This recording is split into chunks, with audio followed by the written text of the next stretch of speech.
I say things sometimes, and I don't expect a reaction.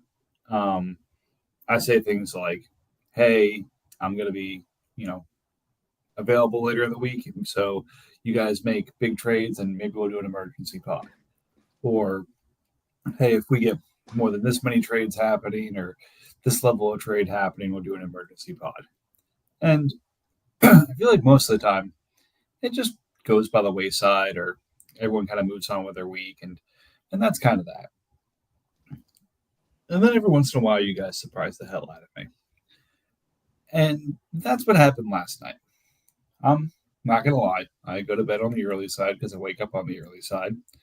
So I'm getting ready to go to bed. It's about 10 o'clock, and I thought, maybe I'll just check the chat one more time and see what's going on there. It was active last night because of our debate about a trade block channel or a hot or not channel or whatever it is. But let's check it one more time and see what's happening. And I got an that somebody deserves an emergency pod for a trade they just made. Well, all right, I gotta get on the site and go check this out. And lo and behold, for those of us who have been trying to trade for these two assets for the better part of the last 3 months, as it so often happens, they were traded for each other. So I've got two division mates from one of, I'll call the guilty parties of the deal that went down. We'll spend some time talking about it, kind of how we feel about it, and just I think generally a reaction to the deal in general. We've got one other deal we've done since the last pod, so this doesn't need to be incredibly long. But you ask for things and you deliver, and I feel it's important to reward people for doing so. So, RJ, Giants, thanks for joining. Yeah, happy to be here to mourn what was a wash of a Washington Commanders team and prepare for his inevitable disappointment with the year. Well, this is I'll say this is definitely the caliber of trade that warrants an emergency pod. So it's nice to see those kinds of trades still happening. So, I mean, we're referring to it, but let's just give it the license it deserves. The Commanders give up Jaden Daniels, Juju Smith-Schuster, Justin Watson, and the 315 for Bo Nix, Lad McConkey, and the 126 from the Falcons. The reason, again, to be clear, I call this episode the unswappable force for the immovable object, is anybody who has sent an offer for Jaden Daniels this offseason, I don't know if it was just me, but I doubt it, was either snap declined, mocked, or had a screenshot taken of it and posted in chat. This was the player that if I had to bet my house was not going to get traded this year, I would have bet it on, because it was a team that was in love with a player who performed on a rookie contract, that was actually on that team in real life. It just seemed like it was a match made and it was not happening. And on the other side, you have the Atlanta Falcons, who I've sent a bunch of deals to, trying to figure out where he wants to go as a new owner, and actually just made a relatively large trade with to send him Bo Nix as a hedge to Anthony Richardson for his elite receiver, CeeDee Lamb, and swapping some tight ends. When I was trying to make that deal, I was trying to include Chris Godwin and or Lad McConkey in it. And basically, it wasn't an outright no, but it was made pretty clear between his trade bait, between his comments back, just chat in general, that Lad McConkey was a player he valued quite highly and didn't really feel a need or a desire to move. And it seemed like he just wanted to pick up a lot of first and second year players and build his team that way, which is a perfectly admirable way to do things and the way a lot of teams do. And I mean, some of the offers that the folks also on the pod have mentioned really didn't seem like Lad was going anywhere. Like Giants, you had said you had offered, I think, what, the 105 for Lad? Roughly, yeah. So,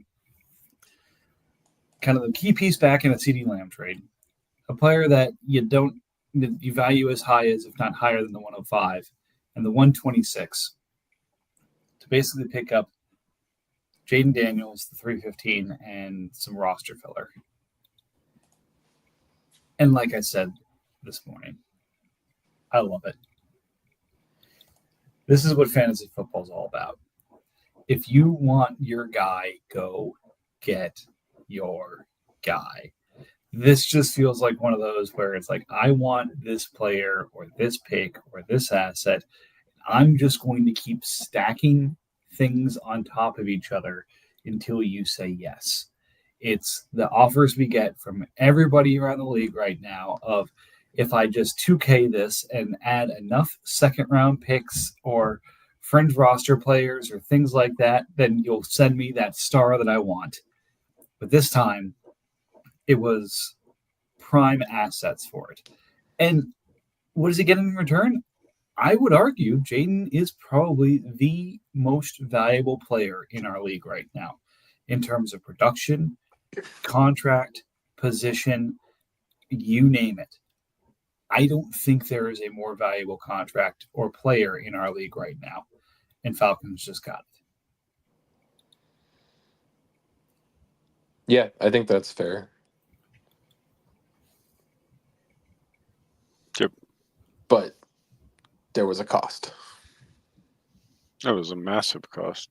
Cost a top 12 dynasty wide receiver, along with a very valuable quarterback in his own right, Bo Nix. And the 126. So Yeah. So I did a slight before and after of a couple of trades here that I think is worthwhile to like share, right? Because there's like 4 trades I think essentially that like led to this outcome. There was the CD Lamb acquisition.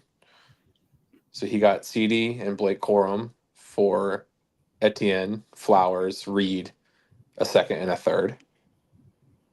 He got the 126 that he just sent away for 2 seconds this year or next year from Dolphins. He sent CD and the KC tight end 2 and 3, Wiley and Gray, for Knicks, who he just sent away, Sinote and Ertz. You know, you could argue that that tight end room is a little bit better in Washington right now because Kelsey's still playing in KC, but you know, Knicks and CD was kind of like the main pieces there. And then then he added Lad to the Knicks in the first year. So his total sent out was Etienne, Lad, Reed, Flowers, 3 seconds, Wiley and Gray, and a third, which nets out because he got a third back. And in return, he got Daniels, Corum, Juju. Who's the other receiver he just got back? Justin Watson. Justin Watson, Sinote, and Ertz. The Daniels tight end room, which is a good stack. But that's a steep. I mean, Daniels, right? Like if you're looking at just the receivers that went out, like you probably would want 2 of them for Daniels. Maybe you want to say Corum and Etienne and his contract are even 3 seconds plus one of those extra receivers for the tight end upgrade. It's a steep payment, but like you said, Mike, he's got Daniels, who's probably the most valuable asset in terms of like cost per dollar, age profile, everything, and hype. But like, let's not No, forget last year, who was considered the star dynasty quarterback to have CJ Stroud, and he had a pretty miserable year. But we were all talking about CJ Stroud in a similar vein. So things can change. Daniels, his ability to stay healthy is still a massive concern for me from his body size. I mean, it was just he bought Daniels at, like, especially for our league, at the peak of his value. Like, Yeah. we already know what he is after a year. He is extremely high production. You're not going to get any more proven with more years on their contract at such a good price. So there is at no point is he going to be more valuable than, now to week one. Yeah. Now So he can flip, maybe he can sell Richardson for a running back or a receiver to like help fill that void. Right now, obviously, he doesn't need both. Or he ends up trying to flip Daniels and like recoup some of that with like players he likes better. But I have to imagine you between Nick's, the lad, and the first, you could have kind of gotten what you might have been looking for those. But I mean, look, Commanders, it was going to take this type of an offer for him to get off of Daniels. Falcons was obviously just willing to pay this kind of offer to get Daniels. Like, it just takes one guy to be like, I want to build my team around Jaden Daniels, and I will offer you X, Y, and Z pieces to make that happen. So now it's just gonna be curious. Like, does he sit on him? Does he try and move him and break him down? Or is this kind of like the core he wants to move forward with? He doesn't have his first next year, so like, incentivized to try and win here. I don't think I don't think anybody's paying that price for Daniels. Like, as far as like breaking down, he's not gonna get two quality assets like that plus a first. Just because I don't think anybody else is willing to pay that, um, or has that combination. Yeah, like the closest one I could think of, it's probably like me or Bears. I don't have a first that I could add, but like a May with one of my receiver combos, right? I mean, I wouldn't add any of the receivers to May to get Daniels, but that's like a package that could kind of be a mix here. He Or he JJ McCarthy, Marv, and a late first from or Addison from Bears. But like, why, right? Like, Knicks was better than J, like both, or at least last year better than May and JJ. Obviously, because JJ didn't play, but like, Right. Just yeah, I mean it more in the sense of, like, I don't think breaking it down is really an option. So, like, building out his team with whatever assets he has, whatever draft picks he has, and whatever things, that are of a higher value that he can break down that aren't Jaden Daniels, I think is the best play. yeah. I mean, and Richardson too, right? Like, if like he would be selling low likely if you try to sell Richardson right now. So like, maybe you do have to wait until like the first couple weeks of the season, hope that he's performing really well, and then you can sell him at his previous value. Yeah, though it's an inconvenience right now, and it should be viewed as an inconvenience by the person that has Anthony Richardson, you kind of just have to sit on it and wait until they announce him as the starter. I mean, we all Uh, assume that he's at least going to be the starter for yeah, the first few games. yeah. So you just wait for that. Once confirmation happens, he's actually worth something, because right now everybody's going to lowball you. Yep. Like, they're gonna send you some terrible offer, and then they'll spin the narrative that he's gonna lose his job, and No, Yet they're trying to get him. right. So Yeah. like Falcons is going to get really close to the season starting while having still like what you would perceive as like not the best team because a good amount of value is wrapped up in just having Anthony Richardson there. And, like, don't get me wrong, I don't think he's worth like a top 10 pick or anything, but like that could get you some like 28-year-old starting running back and maybe enough value to get something else, like find another defensive starter. Yeah, I mean, if I was him, right, like, I mean, I wouldn't sell him for like a late first. I would Right. expect like a mid first that's baking in like the upside and the risk. Well, Um, that's what I mean. I don't even yeah. know if he's worth a first right now. Like just Oh because yeah. it's so easy to assume or convince yourself that he's not going to get the job. Yeah. Market wise, no one's Right. probably paying a first. Right. But yeah, in terms of just like value, like I would not move him unless I was getting like a mid first in value. But Yep. I'd be pretty comfortable moving off of him for like a mid first. Yeah. And it's just waiting until he inevitably is worth that again. And Yeah. that's the terrible part about having him. Yeah. Should we talk about it from the commander side? I think we have to. Ew. All right. Yeah. Ew. Disgusting. Yeah, I mean, RJ and I are both division mates to Sean here, so we of course wish nothing but the worst for his roster. But he got better, right? Like in the last couple of weeks, he shed Daniels, Miles Garrett, a couple of his picks, but got CeeDee Lamb, Bo Nix, Lad McConkey. So those are good pieces to be adding. So his wide receiver room is nice and deep now with it actually has some top end talent because before it was like all just like best ball, hope they pop off guys.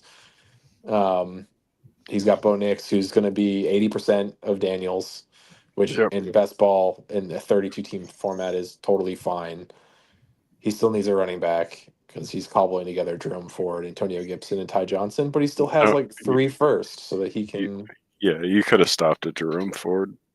Yeah, right. He's got some bodies in the row. Um, He's Still got needs a tight yeah. end. The end is shallow now, just Bosa and Burns, right? It's not the dreaded room that it once was. That's amusing to me. Like now he's at a point where he probably needs to pick up a defensive end. Probably Yeah, not the type of defensive end that he thinks of, but one that it will at least get him 100 points. yeah. But he's got pick 24, 25, 26, and then the 215. So like he can add two running backs, a defensive end, and best player available there. And he's got, I mean, obviously, like late first round running backs are not going to necessarily be like huge point getters for you, but if you can throw enough of them in the room with a couple like key opportunity job wise, like he's got a solid roster. Disgusting. Ugh. Yep. Yeah, it didn't feel good to say, did it? No, I don't like it. Yeah, it's definitely a good team. It's a playoff team. Yeah, that tight end. Tight end is a Yeah, running back, tight end. see. Yeah, it's hard. It's hard to confidently like.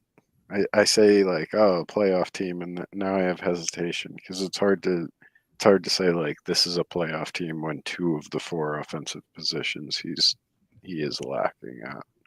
Yeah, but he's got enough receivers and picks that like he can supplement, right?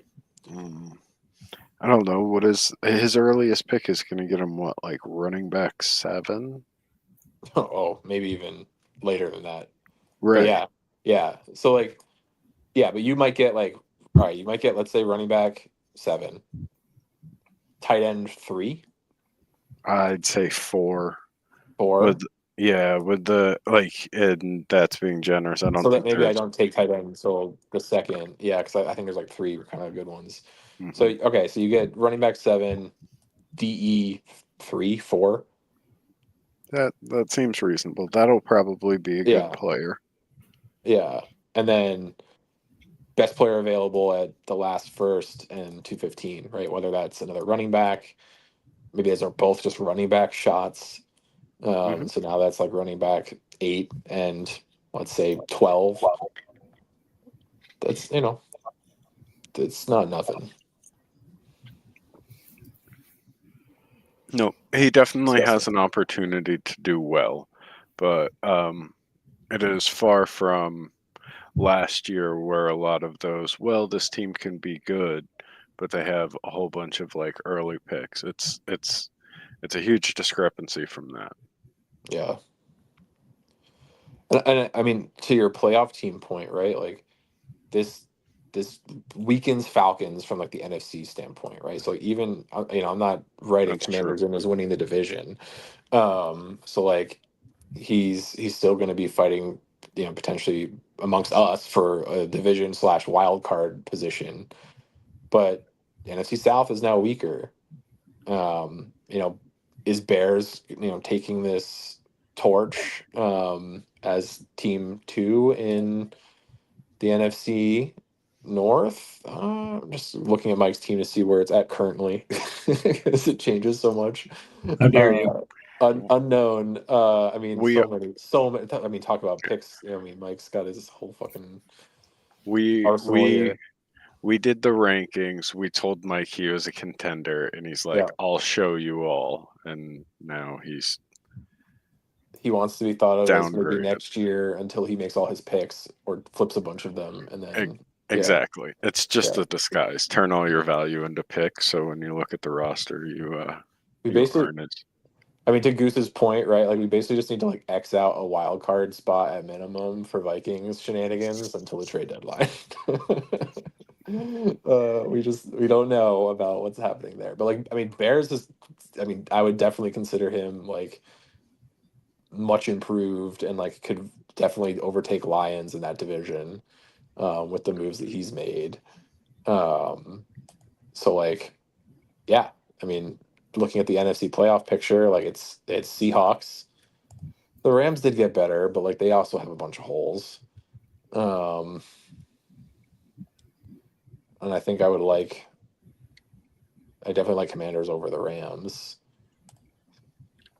No, it'll be a tight race. It might just end up, ultimately coming down to like who stays healthy um, amongst a bunch of us that are going to be in like close division races. Yep, it's going to be a killing field this year. I mean, the challenge that we're going to have. You talked about. Um, Actually, no, it's the South. Last year had the an unenviable schedule matchup of the NFC East and the AFC North, and that's what the NFC North has this year. Mm. So that's not going to be fun. But again, that's going to impact our division. We are probably not currently as strong as the NFC East is, but as mentioned, Bears is growing. Who the hell knows where I'm going to be? Um, Bear Lions, analytically sound and has made some good acquisitions in the past. Um, and then there's also Jeremy, where probably what you see is what you get. And he claims he he claims he's not trading his first or his picks this year. So we might get to see rebuild Jeremy, which I mean, I don't know what that even looks like. That would be fascinating to see him actually try and like sell things.